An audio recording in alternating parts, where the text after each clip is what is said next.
Rathyatra special সিরিজের তৃতীয় recipe আজকে শেয়ার করব, মিঠা ডালি। এটা অপূর্ব খেতে হয় এবং সময়ও খুব কমই লাগে। তাহলে চলুন রেসিপিটা দেখে নিই। আমি এর জন্য 1 কাপ অড়হর ডাল নিয়ে নিয়েছি। তারপর জল দিয়ে ভালোভাবে ডলে ডলে আমি 2-3 বার ধুয়ে নিচ্ছি।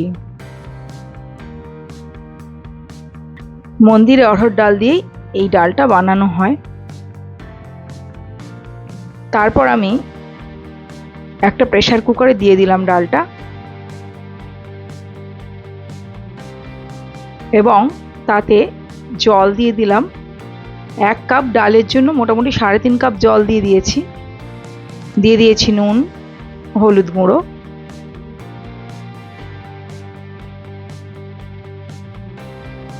দিয়ে আমি হাই ফ্লেমে 2টো সিটি দিয়ে নিলাম।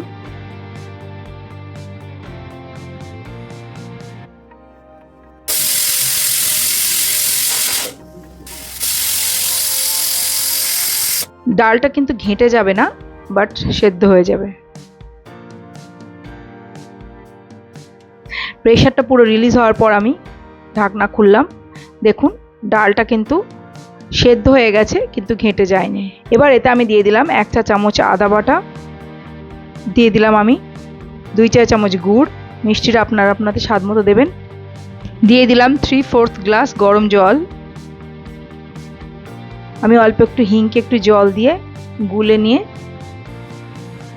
সেটা ডালের মধ্যে দিয়ে দিচ্ছি।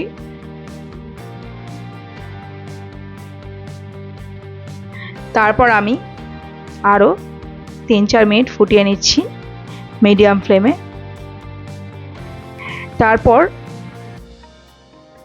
একটা মাটির হাঁড়িতে ডালটা ঢেলে নিলাম।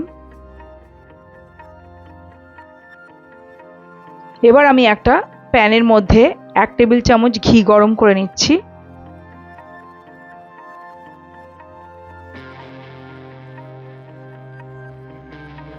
তারপর এতে আমি দিয়ে দিলাম 1 চা চামচ গোটা জিরে, দিয়ে কয়েক সেকেন্ড নেড়েচেড়ে নিয়ে আমি দিয়ে দিলাম ডালের মধ্যে।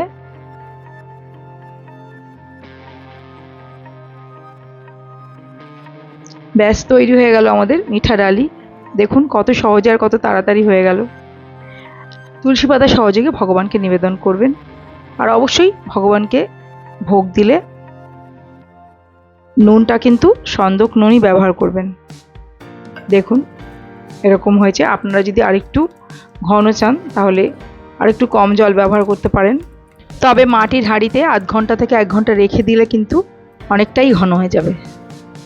আশা করি ভিডিওটা ভালো লেগেছে। ভালো লাগলে প্লিজ লাইক, কমেন্ট আর শেয়ার করে দেবেন। অনেক ধন্যবাদ পুরো ভিডিওটা দেখার জন্য। ভালো থাকবেন। আমি আবার হাজির হয়ে যাব চতুর্থ রেসিপিটি নিয়ে।